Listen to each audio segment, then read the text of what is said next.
और एक बड़ी खबर आ रही है, अमेरिका से वार्ता के लिए तैयार नहीं है ईरान। बड़ी खबर, नाकाबंदी हटने तक कोई वार्ता नहीं है। ईरान ने बड़ा मैसेज दिया है। ईरान अपना डेलीगेशन इस्लामाबाद नहीं भेजेगा। सरकारी मीडिया तस्नीम न्यूज ने यह दावा किया है। अभी तक खबर थी कि दूसरे दौर की वार्ता के लिए इस्लामाबाद जा रहे हैं दोनों देशों के प्रतिनिधिमंडल, लेकिन अब ईरान अपना प्रतिनिधिमंडल नहीं भेजेगा। ये तस्नीम न्यूज जो सरकारी चैनल है ईरान का, उसने दावा किया। लेकिन इसी बीच वार्ता के लिए यूएस डेलीगेशन जाएगा इस्लामाबाद। ये बड़ी खबर आ रही है। यूएस का डेलीगेशन वहां पर जाएगा, ये जानकारी आ रही है। जेडी वेंस के शामिल होने पर सस्पेंस है। ट्रंप ने पोस्ट में लिखा वेंस नहीं शामिल। व्हाइट हाउस का दावा वेंस भी जाएंगे।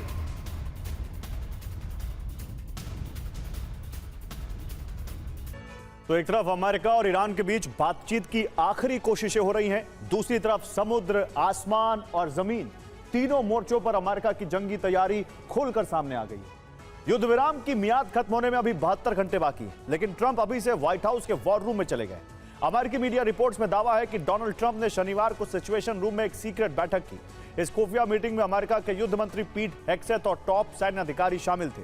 दूसरी तरफ ईरान भी अपने रुख पर अड़ा है। यूरेनियम पर कोई समझौता ईरान को मंजूर नहीं। अब सवाल है कि ये 72 घंटे अमेरिका को ईरान की किसी डील की तरफ ले जाएंगे या फिर यही काउंटडाउन जंग के दूसरे चरण का दरवाजा खोलने वाला है।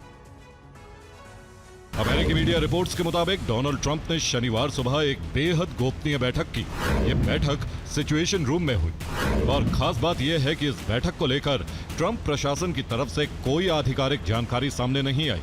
आमतौर पर जब इस स्तर की गोपनीयता रखी जाती है तो उसके पीछे कोई बड़ा रणनीतिक फैसला होता है, और जो संकेत बाहर आ रहे हैं उनसे पता चल रहा है कि ये बैठक सिर्फ हालात की समीक्षा के लिए नहीं थी, बल्कि उस स्थिति के लिए तैयारी थी जब बातचीत पूरी तरह टूट जाए। संकेत ये भी है कि ट्रंप ईरान को बर्बाद करने वाला फैसला ले चुके हैं और उन्हें सिर्फ सीज फायर खत्म होने का इंतजार है।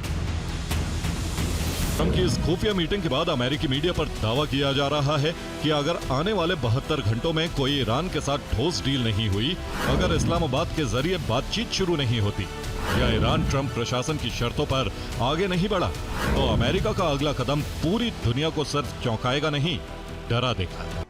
और व्हाइट हाउस के अंदर एक सिचुएशन रूम है। व्हाइट हाउस का सिचुएशन रूम केवल एक कमरा नहीं है, बल्कि एक हाईटेक इंटेलिजेंस सेंटर है जहां से पूरी दुनिया की रियल टाइम निगरानी होती है और दुनिया के किसी भी कोने में मौजूद सेना और इंटेलिजेंस नेटवर्क से सीधे संपर्क संभव होता है। यहां से राष्ट्रपति दुनिया के किसी भी कोने में मौजूद अपनी सेना या जासूसों से सीधे बात कर सकते हैं। यहां होने वाली बातें टॉप सीक्रेट होती हैं, इसलिए इसे दुनिया की सबसे सुरक्षित संचार प्रणाली माना जाता है। इसे 1961 में राष्ट्रपति जॉन एफ कैनेडी ने बनवाया था। वो बे ऑफ पिग्स की विफलता के बाद एक ऐसा केंद्र चाहते थे जहां दुनिया भर की जानकारी रियल टाइम में मिल सके। अब इसी कमरे में ट्रंप ने गोपनीय बैठक की है। इस बैठक में रक्षा मंत्री पीट हेग्सेथ मौजूद थे, जो युद्ध मंत्री है वहां के। CIA निदेशक जॉन रैटक्लिफ शामिल थे। जनरल डैन केन जैसे शीर्ष सैन्य अधिकारी भी इस चर्चा का हिस्सा थे और चीफ ऑफ स्टाफ सूजी विल्स भी मौजूद थी।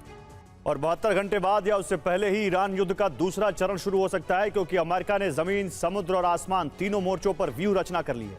सबसे पहले समुद्र। रेड सी में अमेरिका के aircraft carrier USS Gerald Ford की वापसी हो चुकी है। उसके साथ ही 2 डिस्ट्रॉयर भी तैनात हैं, यानी एक पूरा स्ट्राइक ग्रुप एक्टिव है। इसके साथ ही USS Abraham Lincoln, USS Tripoli, USS boxer जैसे जहाज भी इस पूरे इलाके में मौजूद हैं। मतलब साफ है, समुद्र के रास्ते एक घेरा बनाया जा चुका है ताकि जरूरत पड़ने पर हमला और नियंत्रण दोनों संभव हो सके। डिएगो गार्सिया बेस, जो हिंद महासागर में अमेरिका का सबसे अहम रणनीतिक ठिकाना माना जाता है, वहां गतिविधि अचानक बढ़ गई है। 4 बॉम्बर तैनात किए गए हैं, 4 रिफ्यूलिंग टैंकर और 3 कार्गो विमान भी पहुंच चुके हैं। और अब रक्षा कवच। जॉर्डन में एयर डिफेंस सिस्टम की तैनाती हुई है, यानी अमेरिका सिर्फ हमला नहीं बल्कि जवाबी हमले से बचाव की तैयारी भी साथ साथ कर रहा है।